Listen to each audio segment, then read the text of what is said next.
प्यारे बच्चों, सभी को नमस्कार। मैं शेर सिंह निर्वाण हिंदी ज्ञान सागर यूट्यूब चैनल पर आपका हार्दिक अभिनंदन, हार्दिक स्वागत करता हूं। कैसे बेटा सब लोग?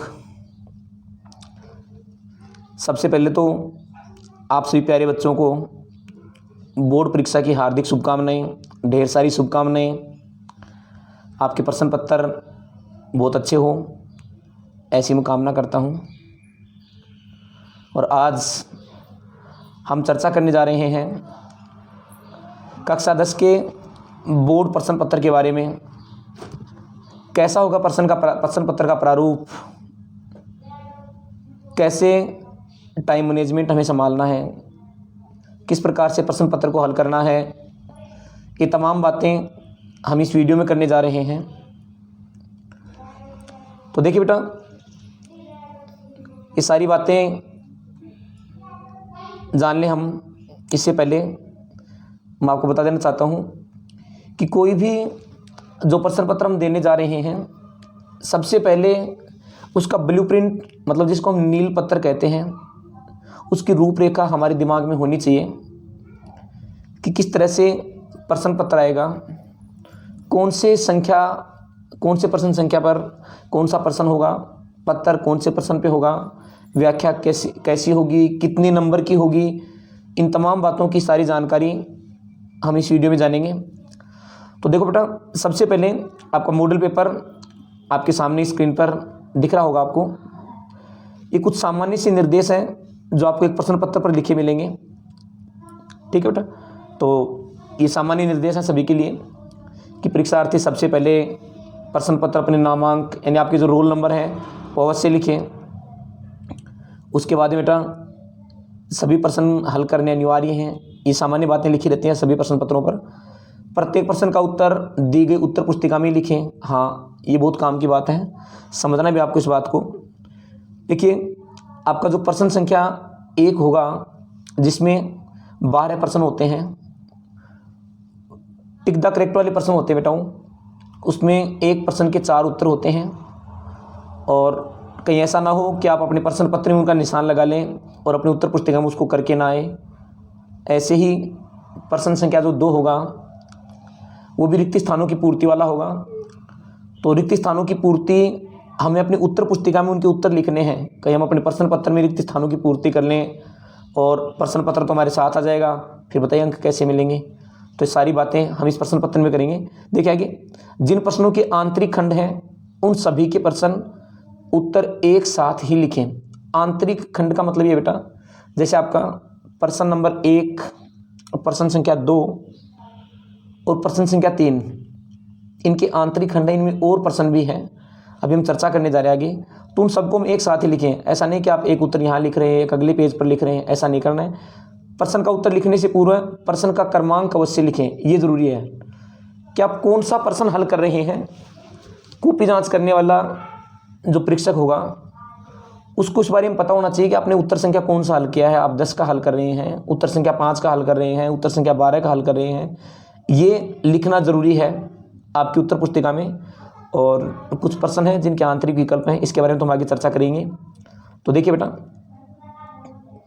ये आपका प्रश्न पत्र का प्रारूप है, ठीक है। और इस प्रश्न पत्र के प्रारूप के आधार पर ही आपको अपना प्रश्न पत्र हल करना है, ठीक है बेटा। तो देखिए बेटा, अब ये जो प्रश्न पत्र आपका प्रश्न संख्या 1, निम्नलिखित अपठित गद्यांश को पढ़कर पूछे गए प्रश्नों के उत्तर लिखिए। इसमें क्या बेटा, हमारा जो प्रश्न पत्र होता है, इस प्रश्न पत्र के अंतर्गत कुल 12 प्रश्न आपको देखने को मिलेंगे, ठीक है। अपठित गद्यांश जो हमारा है, इसमें कुल 12 प्रश्न आपको देखने को मिलेंगे। इनमें से 5 प्रश्न तो होंगे आपके अपठित गद्यांश से। गद्यांश का मतलब जान रहे हो बेटा, जो गद्य भाग है, जैसे इसमें जयशंकर प्रसाद जी के बारे में दे रखा है, ये हमारा गद्यांश है। तो इसमें से कुल 5 प्रश्न अपने को मिलेंगे। देखना, देखो प्रश्न संख्या 5 तक कहाँ से दे रखे हैं, जयशंकर प्रसाद जी के ऊपर ये कुछ जीवनी इनके बारे में दे रखी है, कुछ जानकारी इनके बारे में दे रखी है, और इसमें से 5 प्रश्न पूछ रखे हैं, ठीक है। इसके बाद में अपठित पद्यांश है मतलब काव्यांश से, ध्यान रखना बेटा प्रश्न संख्या एक ही चल रहा है अभी, और एक के ही आंतरिक प्रश्न है। आया था ना इसके अंदर कि एक ही प्रश्न के आंतरिक प्रश्नों को एक जगह ही हल करें। तो इनके लिए आपका सीधा सा उपाय है, आप एक टेबल बनाइए, खड़ी टेबल बनाना बेटा, जिस तरह से अपनी ये उत्तर पुस्तिका होती है बेटा, ठीक है, इसमें उत्तर पुस्तिका में इस तरह से आप खड़ी टेबल बनाएं, ठीक है, और इसमें हल करने का प्रयास करें। इधर लिखिए प्रश्न संख्या, ठीक है, इधर लिखिए उत्तर का क्रमाक्षर, ठीक है, जैसे प्रश्न संख्या 1, प्रश्न संख्या 2, अगर रोमन नंबर में आए तो रोमन का लिखना, और अगर वैसे आता है तो वैसे लिखना बेटा, ठीक है। और इधर इनके उत्तर, जैसे एक का उत्तर ए होता है, ब का जैसे से आ रहा है, ठीक है ना, ये उत्तर आपको हल करनी, इस प्रकार से इसको हल करना है बेटा। तो पहले आप इनकी टेबल बनाइए आराम से, पठित गद्यांश की, फिर पद्यांश की, और लास्ट के 2 प्रश्न हैं उनको काव्यांश के साथ शामिल कर लेना है, ठीक है बेटा। तो देखो आप देख पाएंगे कि ऊपर ये तो प्रश्न संख्या 1 है, और इसके बाद में यहाँ तक 5 प्रश्न दिए गए, पहले की 5 प्रश्न है बेटा ये, ठीक है। आगे प्रश्न संख्या 1 ही चल रहा है, देखो निम्नलिखित अपठित काव्यांश को पढ़कर पूछे गए प्रश्नों के उत्तर लिखिए, ठीक है। इसमें काव्यांश के बारे में दिया जरूर गया है, लेकिन यहाँ पर कोई प्रश्न संख्या नहीं लिखा हुआ। क्यों नहीं लिखा हुआ? क्योंकि प्रश्न संख्या 1 ही चल रहा है, ठीक है।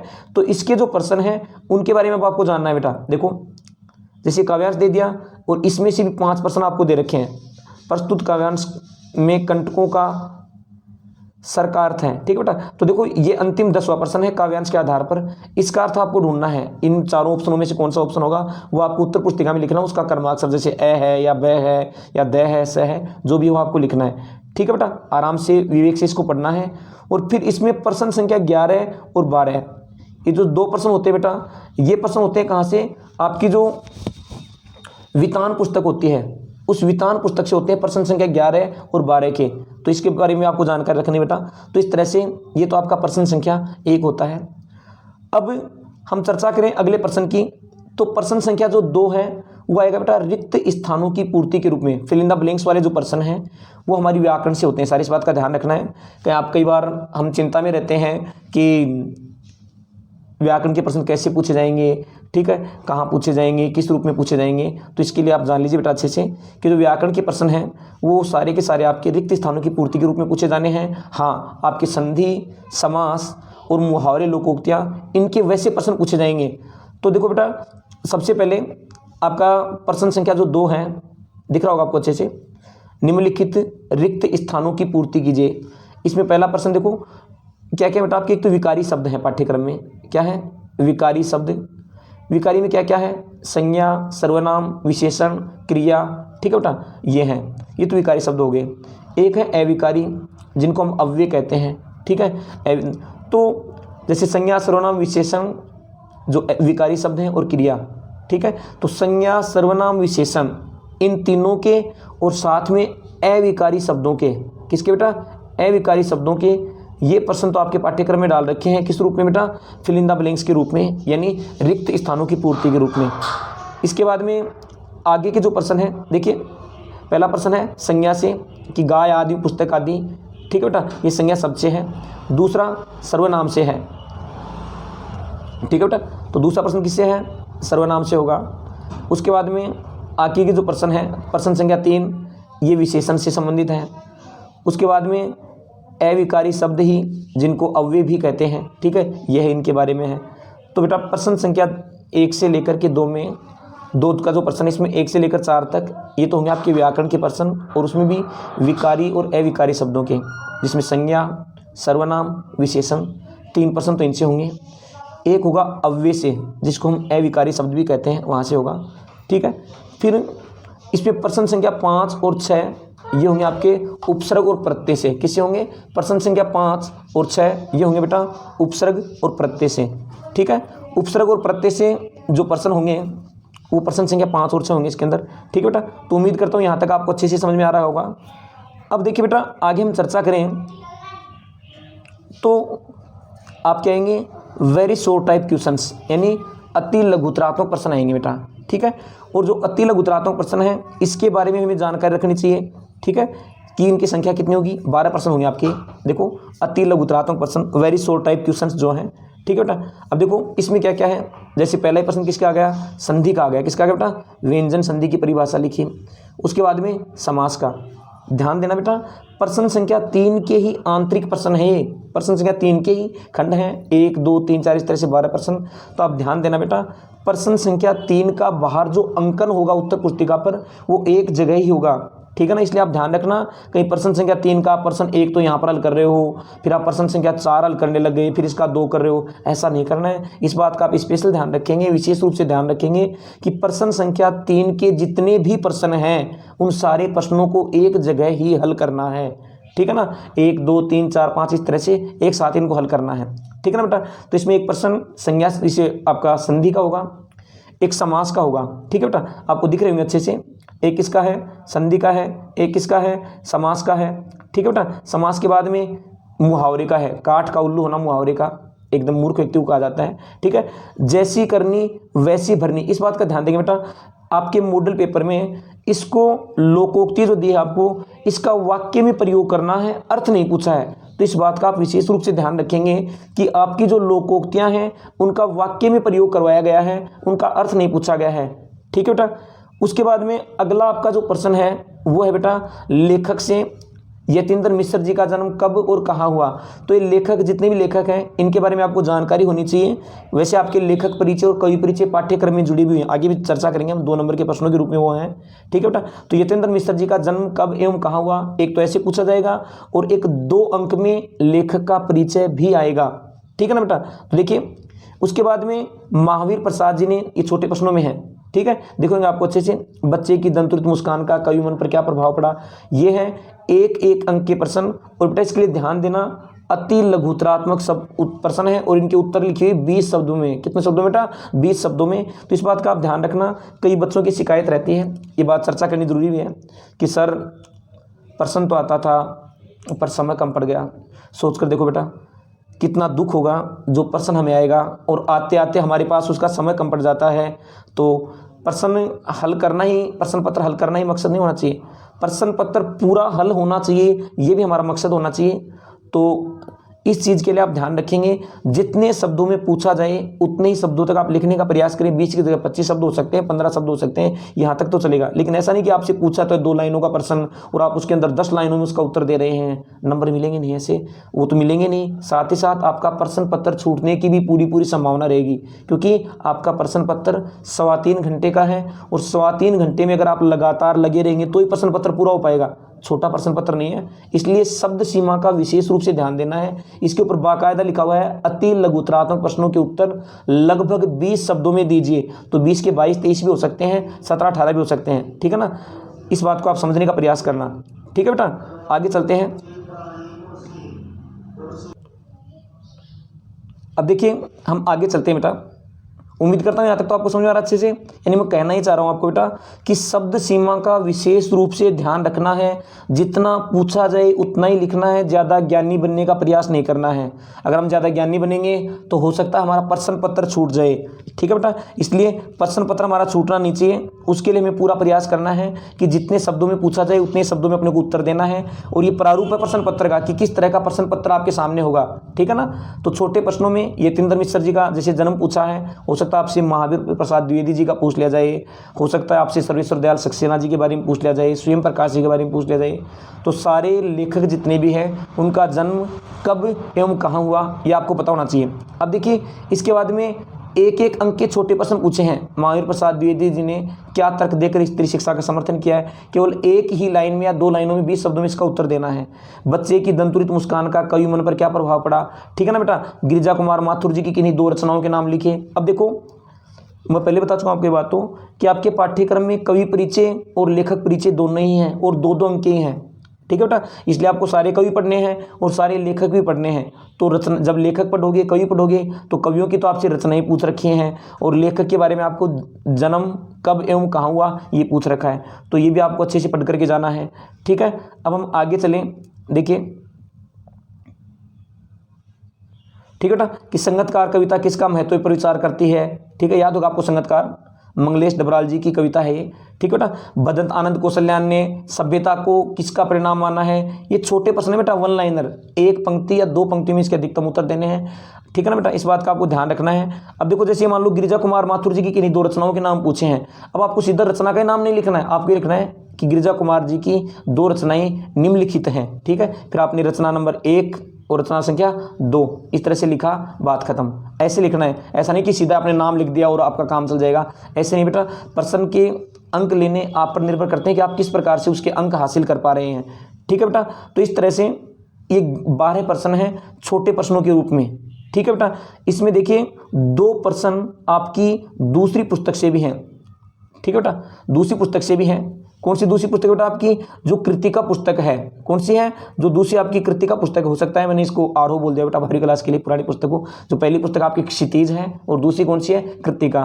तो कवि परिचय और लेखक परिचय आपके कौन सी पुस्तक से आने हैं बेटा? यानी आपके क्षितिज पुस्तक से। कौन सी से आने हैं? क्षितिज भाग 2 जो है इससे, और जो आपकी दूसरी पुस्तक है कृतिका भाग 2, इससे देखो 2 छोटे प्रश्न दे रखे हैं वन लाइनर वाले, ये आपको ध्यान रखने हैं बेटा, ओके। तो प्रश्न पत्र का प्रारूप यहाँ तक तो हमने पढ़ा है। तो प्रश्न संख्या 3 में ही 12 प्रश्न हैं।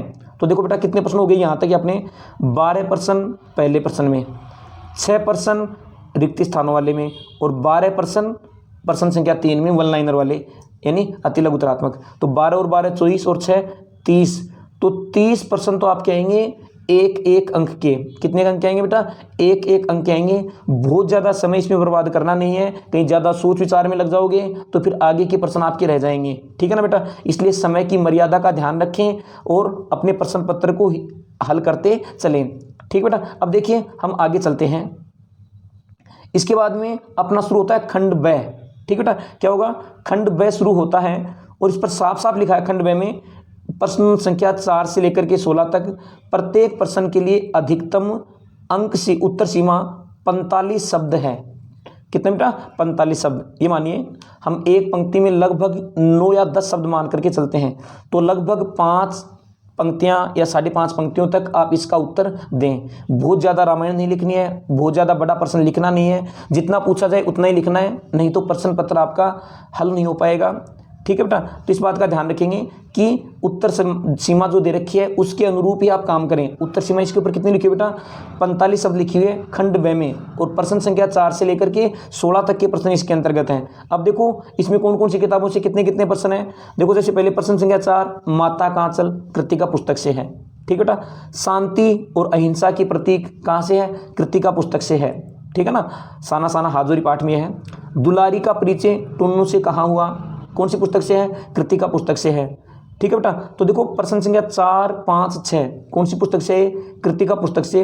लेकिन आगे एक नया प्रश्न आ रहा है आपके सामने, प्रश्न संख्या 7 काल के आधार पर क्रिया के भेदों को उदाहरण सहित समझाइए, ठीक है बेटा। तो देखो जब हमने ऊपर चर्चा की थी विकारी शब्दों के बारे में, तो प्रश्न संख्या जो अपना 2 था रिक्त स्थानों की पूर्ति वाला, उसमें जो विकारी शब्द हैं उनमें संज्ञा पूछा आपसे, सर्वनाम पूछा, विशेषण पूछा। तो 3 प्रश्न तो इनके पूछ रखे हैं, और 1 प्रश्न पूछ रखा है अव्यय का, अविकारी शब्दों का, लेकिन क्रिया वहां पर नहीं पूछ रखा। क्रिया आपसे पूछा गया 2 अंक के रूप में। कितने अंक के रूप में? 2 अंक का।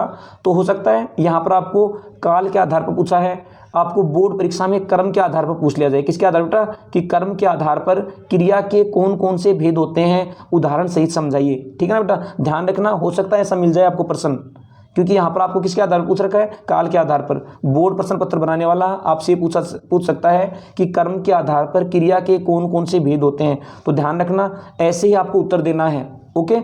अब इसके बाद बेटा देखिए अपन आगे चलते हैं। उसके बाद में अगला प्रश्न कहाँ से बेटा?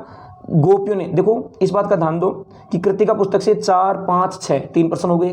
फिर एक प्रश्न कहाँ से आ गया? व्याकरण का आ गया, और व्याकरण में इन्होंने तो कहाँ से पूछ रखा है? क्रिया से। हो सकता है कहीं और से पूछ ले, लेकिन लगभग ये मानिए कि मॉडल प्रश्न पत्र जो होता है उसी की लगभग प्रतिलिपि हमें कहाँ मिलती है? मुख्य प्रश्न पत्र में मिलती है। तो लगभग ये मानिए यहाँ पर कर्म के आधार काल पे पूछ रखा है, तो आपसे कर्म के आधार पर पूछा जा सकता है, ठीक है। अब हम आगे चलते हैं। देखो अगले प्रश्नों की हम बात करें तो बेटा देखिए ये जो आपके प्रश्न है, प्रश्न संख्या 8 गोपियों ने उद्धव को बड़भागी क्यों बताया है? क्षितिज पुस्तक में कहाँ से बेटा? पद्य भाग से। बाल गोविंद भगत क्षितिज पुस्तक में गद्य भाग से। दंतुरित मुस्कान पद्य भाग से, छाया मत छूना पद्य भाग से, काशी संस्कृति की पाठशाला है गद्य भाग से, और संस्कृति क्या है गद्य भाग से, ठीक है बेटा। और नाटकों में स्त्रियों का प्राकृत बोलना गद्य भाग से। तो इस बात का आप ध्यान दे बेटा अच्छे से।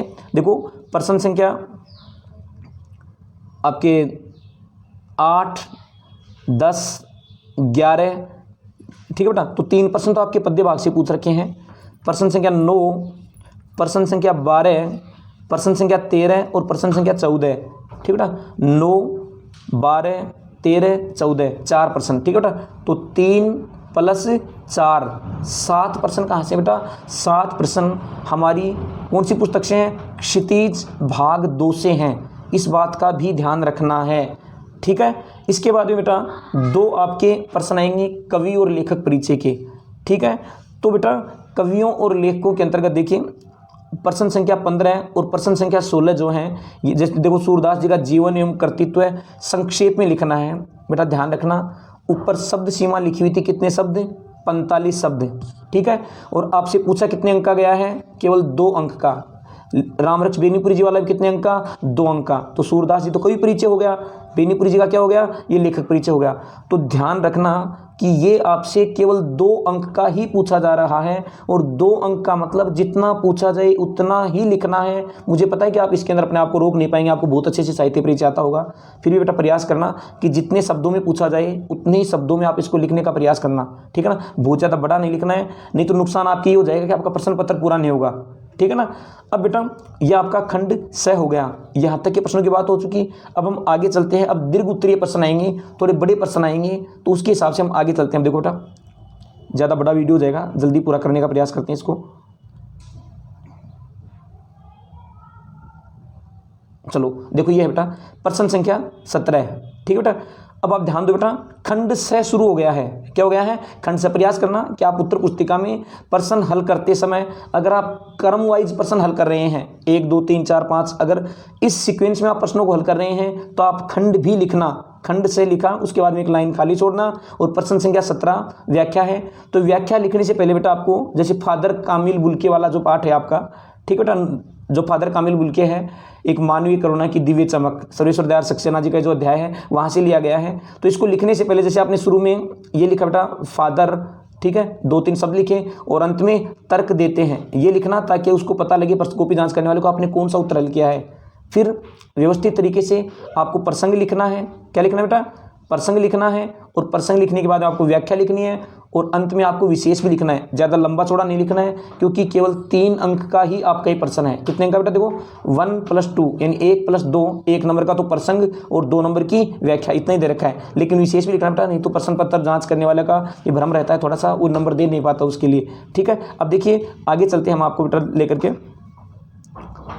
प्रश्न संख्या 18 की बात करते हैं, ठीक है बेटा। प्रश्न संख्या 18 जो आपका है ये किसके लिए बेटा? पद्यांश की सह प्रसंग व्याख्या। वो तो गद्यांश की थी, ये किसकी है? पद्यांश की व्याख्या है, ठीक है। बहुत बड़ी व्याख्या आपके लिए नहीं आएगी क्योंकि 3 अंक का ही आपका प्रश्न है व्याख्या का। केवल कितने अंक का बेटा? 3 अंक का ही है, इसलिए बड़ी व्याख्या नहीं है क्योंकि कक्षा 12 में यही 6 अंक का है। कितने अंक का है? 6 अंक का। लेकिन आपके लिए कितने अंक का बेटा? आपके लिए तो केवल 3 अंक का ही है। कितने अंक का है? 3 अंक का, ठीक है ना बेटा। तो इसलिए बहुत ज़्यादा लंबी चौड़ी व्याख्या आपको करनी नहीं है, जितना पूछा जाए उसमें से छोड़ना नहीं है, ठीक है ना बेटा। इसका भी ध्यान रखना, आप कहीं की बहुत शॉर्टकट चलने लग जाएं और जितना पूछे उतना भी नहीं लिखें, इस बात का ध्यान रखना। थोड़ा जितना पूछे उतना तो आपको लिखना ही है। देखो लगभग 60 या 65 शब्दों तक इसका आप उत्तर देने का प्रयास करना 3 नंबर के प्रश्नों का, ठीक है। हालांकि देखो इसके अंदर इनकी उत्तरों की शब्द सीमा दे नहीं रखी है, फिर भी आपको ध्यान रखना है कि 3 अंक का प्रश्न है तो लगभग 60 या 70 शब्दों तक आपको इसका उत्तर हल करना है, ठीक है। तो ये आपकी बेटा पद्य की व्याख्या हो जाएगी। इसके बाद में आपके बेटा 2 प्रश्न आएंगे, बड़े प्रश्न, निबंधात्मक प्रश्न के रूप में हम जिसको कह सकें, वो भी 3-3 अंक के होंगे, ठीक है। कितने कितने अंक के होंगे बेटा? 3-3 अंक के होंगे। और एक प्रश्न तो कहाँ से है? पद्य भाग से है। लक्ष्मण परशुराम संवाद वाला आ गया और आत्मकथ्य आ गया जयशंकर प्रसाद जी वाला, ठीक है बेटा। तो अथवा में आएंगे प्रश्न। आप इस बात का भी ध्यान दो कि 3 अंक या फिर इससे ज़्यादा अंक के जितने भी प्रश्न हैं ये सारे के सारे किस रूप में आएंगे बेटा आपके लिए? ये सारे के सारे आपके लिए आएंगे अथवा में। किस में आएंगे बेटा? अथवा में आएंगे, 3 अंक या इससे ज़्यादा के जितने भी प्रश्न हैं वो सारे के सारे आपको अथवा में मिलने वाले हैं। इसलिए बेटा प्रश्न संख्या 19 पर आपको क्या मिलेगा, बड़ा प्रश्न। कहाँ से मिलेगा, पद्य भाग से मिलेगा। ठीक है, इसके बाद में बेटा अगला प्रश्न है प्रश्न संख्या 20। ये कहाँ से है, नेताजी का चश्मा। देखो बोर्ड ने डाले नेताजी का चश्मा से, गारंटी नहीं यहीं से आई, ये तो केवल प्रश्न का प्रारूप है बेटा, यानी गद्य भाग से प्रश्न आएगा 20 का। ठीक है, और इसके अथवा में भी कहाँ से मिलेगा, गद्य भाग से। तो इस चीज़ को समझना आप कि बड़े प्रश्नों में 2 तो व्याख्याएं हो गई, एक पद्य भाग से एक गद्य भाग से, 2 निबंधात्मक प्रश्न हो गए, एक गद्य भाग से एक पद्य भाग से, और चारों ही प्रश्न अथवा में होंगे। किस में होंगे बेटा, अथवा में होंगे। तो ये आपका खंड से पूरा हुआ। खंड से में क्या क्या है, एक तो व्याख्या है, क्या बेटा, व्याख्या है। ठीक है, खंड से में क्या होगी बेटा, एक तो आपकी व्याख्या होगी। ठीक है, व्याख्या होगी। व्याख्या को कितनी होगी, एक गद्य की और एक पद्य की, 2 तो व्याख्या होगी। 2 क्या हो गए बेटा, प्रश्न हो गए निबंधात्मक, एक पद्य भाग से और एक गद्य भाग से, तो 2 प्रश्न हो गए, और दोनों ही किस में होंगे, अथवा में होंगे। किस में होंगे बेटा, अथवा में होंगे। इस तरह से यह आपका क्या हो गया बेटा, पार्ट से यानी भाग से हो गया। अब बेटा आगे आता आपका खंड द, यानी द भाग द जिसको हम कह सकें, ये आता है। और इसमें है आपके निबंध हैं, पत्र हैं, विज्ञापन है, इसके बारे में इसमें है बेटा। अब मैं आपको एक छोटी सी बात समझाना चाहूँगा, बस हम प्रश्न पत्र की इसकी समाप्ति की ओर ही हैं। देखिए बेटा, निबंध आपके प्रश्न संख्या 21 पर होगा। इसके बाद में 2 प्रश्न हो रहे हैं। ठीक है, 2 प्रश्न, एक तो पत्र लेखन का है और एक विज्ञापन लेखन का है। प्यारे बच्चों, मेरी बात को थोड़ा सा ध्यान से समझने का प्रयास करना कि निबंध आपके पाठ्यक्रम में केवल 4 अंक का है। कितने अंक का है, 4 अंक का। और शब्द सीमा दे रखी है इसकी 300 से 350 शब्द। कितने दे रखे बेटा, 300 से 350 शब्द दे रखे हैं। प्यारे बच्चों, निबंध करने से पहले आप पत्र लेखन और विज्ञापन लेखन कर लेना। मैं ऐसा इसलिए बताना चाह रहा हूं क्योंकि हम निबंध लेखन करने लग जाएंगे तो अपन निबंध लिखते रहते हैं और उसके चक्कर में अपना विज्ञापन और पत्र छूट जाएगा। इसलिए पहले प्रयास करना कि आप पत्र लेखन और विज्ञापन लेखन वाला प्रश्न हल करें, उसके बाद में आप निबंध लेखन का प्रश्न हल करना, ताकि अगर आपका समय पूरा भी हो जाए तो जैसे मान लो आपका ये 4 अंक का प्रश्न है निबंध का, और अगर आपने इसमें लगभग 1.5 या 2 पेज लिख लें, हालांकि सब सीमा 1.5 या 2 पेज में इतने आसानी से आ जाते हैं, 300 से 350 शब्द। ठीक है ना, तो उस समय अगर आपका अंत में छूट भी जाता है तो आधा नंबर कट जाएगा, 1 नंबर कट जाएगा। लेकिन आप सोच कर देखो, अगर आपका विज्ञापन छूट गया, अगर आपका पत्र लेखन छूट गया, तो सीधे 8 अंक छूट जाएंगे बेटा। कितने छूट जाएंगे, 8 अंक। इसलिए प्रश्न पत्र करने के लिए इस बात का भी आपको ध्यान देना है कि आप प्रश्न को समझ के करें, समझ विकसित करें बेटा प्रश्न पत्र हल करने के लिए। इसलिए प्रयास करना बेटा, निबंध लेखन को आप सबके लास्ट में करें। ठीक है, इससे पहले आप पत्र लेखन और इससे पहले आपको जो विज्ञापन लेखन का प्रश्न जो क्रम से इसके बाद में दे रखे हैं। देखो प्रश्न संख्या 22 में आपका पत्र लेखन दे रखा है, और प्रश्न संख्या 23 पर आपको क्या दे रखा है बेटा, प्रश्न संख्या 23 पर आपको विज्ञापन लेखन दे रखा है। ठीक है, तो 22 और 23 ये भी 4 अंक के हैं, निबंध लेखन भी 4 अंक का है। अब आप सोच कर देखो, एक तो आप 3 पेज भरेंगे तब जाकर अगर आपको 4 नंबर मिलेंगे, एक आप पत्र लिख रहे हो लगभग आधा पेज या लगभग 1 पेज में आता है, पूरा आराम से आसानी से आ जाता है, उसके अंदर आपको 4 नंबर मिल रहे हैं। विज्ञापन लेखन लगभग आधे पेज में हो जाता है, इसमें आपको 4 नंबर मिल रहे हैं। इसलिए पहले ये प्रश्न हल करना बेटा, उसके बाद में आप निबंध लेखन करना। ठीक है, अब बेटा ये तो हो गई अपने प्रश्न पत्र की बात। अब बात यह है कि प्रश्न पत्र को हल कैसे करें, समय मैनेजमेंट का कैसे ध्यान रखें। बेटा बस सीधी सीधी बात यही है, अगर हम अपने समय को, होता क्या है जब प्रश्न पत्र हम हल करने लगते हैं तो शुरू में हम बहुत आराम से जमा के शब्दों को लिखने का प्रयास करते हैं, और लेकिन बाद में पता लगता है जो वहाँ पर गुरुजी होते हैं विक्षक के रूप में हमें बताते हैं कि बेटा आधा घंटा ही बचा है, कि बेटा अब तो 1 घंटा ही बाकी है। उस समय हम आ जाते हैं चिंता में। इसलिए ऐसा काम करना ही नहीं है, हमें शुरू से ही जैसे अपने को प्रश्न पत्र मिलता है बिल्कुल बिना घबराए हुए सबसे पहले आपकी जो उत्तर पुस्तिका होती है उसकी जो नॉर्मल पूर्ति करनी होती है, सामान्य जानकारी है, आपके रोल नंबर हैं, आपका विषय है, परीक्षा का दिन और दिनांक उस पर जो लिखे रहते हैं ये हैं, पहले तो इसको आप पूरा कीजिए आराम से बिना घबराए। किसी प्रकार का कोई दबाव नहीं महसूस करना है, किसी प्रकार का कोई डर आपको महसूस नहीं करना है। ये करके और उसके बाद में आप सीधा अपने प्रश्न पत्र को उठाइए और प्रश्न पत्र को शुरू से ही प्रयास कीजिए कि आप पहले प्रश्न से ही प्रश्नों को हल करें। ये प्रयास करना है बेटा, ये बात आपके लिए बहुत महत्वपूर्ण रहेगी। प्रश्न संख्या 1 से ही अगर आप प्रश्नों को हल करते हैं तो कहीं ना कहीं आपका अंकन ज़्यादा होने का प्रभाव रहेगा, क्योंकि अगर आप सीधा ही, कई बच्चे क्या करते हैं सीधा ही प्रश्न संख्या 18 का हल करेंगे, सीधा ही प्रश्न संख्या 17 का हल करेंगे। अगर हम बेटा ऐसा करते हैं तो कहीं ना कहीं जो कॉपी जांच करने वाला उसके दिमाग में ये छवि बन जाती है कि शायद इसको 16 तक के प्रश्न तो थोड़े कम आते हैं, ठीक है ना बेटा। इसलिए ऐसे सभी नाम, हालांकि कुछ ज़्यादा सा फर्क नहीं पड़ता इससे, ठीक है, लेकिन फिर भी प्रयास करना। खंड ए को पूरा करें, उसके बाद में खंड ब को पूरा करें, फिर खंड स को पूरा करें, खंड द को पूरा करें। खंड ए में भी प्रश्न संख्या 1 के 12 प्रश्न हैं, तो प्रश्न संख्या 1 के जो 12 प्रश्न है बेटा, इन 12 प्रश्नों को आप एक साथ हल करें, एक ही पृष्ठ पर या एक ही जगह हल करें। प्रश्न संख्या 2 है, इसके भी 6 प्रश्न हैं और 6 प्रश्न आप एक साथ हल करें। ऐसा नहीं कि प्रश्न संख्या 2 में आपने 2 के उत्तर तो यहाँ दे दिए, फिर आप प्रश्न संख्या 5 में पहुँच गए, फिर दोबारा से 2 के आप 3 का उत्तर दे रहे हो, फिर आगे पहुँच गए। ऐसा करेंगे तो आपको नुकसान उठाना पड़ सकता है, ठीक है ना बेटा। इसलिए समझ विकसित करनी है, जल्दबाजी नहीं करनी है, लेकिन हाँ पेपर को समय ध्यान रखकर, शांत ध्यान में रखते हुए थोड़ा तसल्ली से करना है, कोई जल्दबाजी करनी नहीं है बेटा, ठीक है। इसके साथ प्रश्न संख्या 3 है, इस प्रश्न संख्या 3 के अंदर भी 12 प्रश्न है बेटा। कितने प्रश्न है? 12 प्रश्न है, ठीक है। कोई प्रश्न नहीं आता है, कोई दिक्कत वाली बात नहीं है, उसके लिए आप 1 या 2 पंक्तियां छोड़ दीजिए और अंतिम समय में आते समय आप उसको कर लेना, ठीक है ना बेटा। लेकिन बहुत ज़्यादा कॉपी के अंदर आपको ओवर एक्टिंग करने की, ओवर राइटिंग करने की, इन चीज़ों की जरूरत नहीं है। बिल्कुल साफ सुथरा काम होना चाहिए, काटा पीटी करनी नहीं है। बाय द वे कोई प्रश्न गलत हो जाता है, ये बात फिर बता रहा हूँ आपको कि बाय द वे कोई प्रश्न गलत हो जाता है तो बेटा आप पूरे प्रश्न को देखो। कुछ बच्चों की आदत है कि प्रश्न कोई गलत हो गया तो यहाँ कॉर्नर पे यहाँ छोटा सा क्रॉस लगाते हैं जो दिखाई नहीं देता कॉपी जांच करने वाले को, ठीक है। इस तरह से आप 2-3 लाइनों से काट दीजिए, कॉपी जांच करने वाले को पता लग जाए कि प्रश्न आपसे गलत हो गया, बस इतनी सी बात है। हो जाता है गलत, इंसान है, कोई बड़ी बात नहीं है, गलत होना स्वाभाविक प्रक्रिया है, ठीक है ना बेटा। लेकिन ऐसा नहीं कि आपने गलत कर दिया और छोटा सा कॉर्नर पे काट रखा है, फिर उसी प्रश्न को आप अगले पेज पे दोबारा कर रहे हैं, तो ऐसा होगा नहीं बेटा, आपको उसमें अंक नहीं मिलेंगे, वीडियो बहुत ज़्यादा लंबा हो जाएगा। इसलिए मैं आपको ये बताना चाह रहा हूँ बेटा, बहुत जल्दबाजी नहीं करनी है, पेपर बड़ी तसल्ली से करना है। दाएं बाएं देखने का प्रयास करेंगे तो शायद पेपर हमारा छूट सकता है, ठीक है ना। प्रश्न बड़ा है, प्रश्न पत्र काफ़ी बड़ा है, 3.25 घंटे में अगर आप लगातार लगे रहेंगे तो आपका प्रश्न पत्र आराम से पूरा हो जाएगा, ऐसी कोई डरने की बात भी नहीं है, ठीक है ना बेटा। हाँ, तो ये चर्चा हम कर चुके हैं इसके लिए, और इस वीडियो को बेटा आप ज़्यादा से ज़्यादा शेयर करना ताकि और लोगों तक भी पहुँचे और बच्चों को पता लगे कि प्रश्न पत्र का प्रारूप क्या होता है, ठीक है। सभी को ढेर सारी शुभकामनाएं।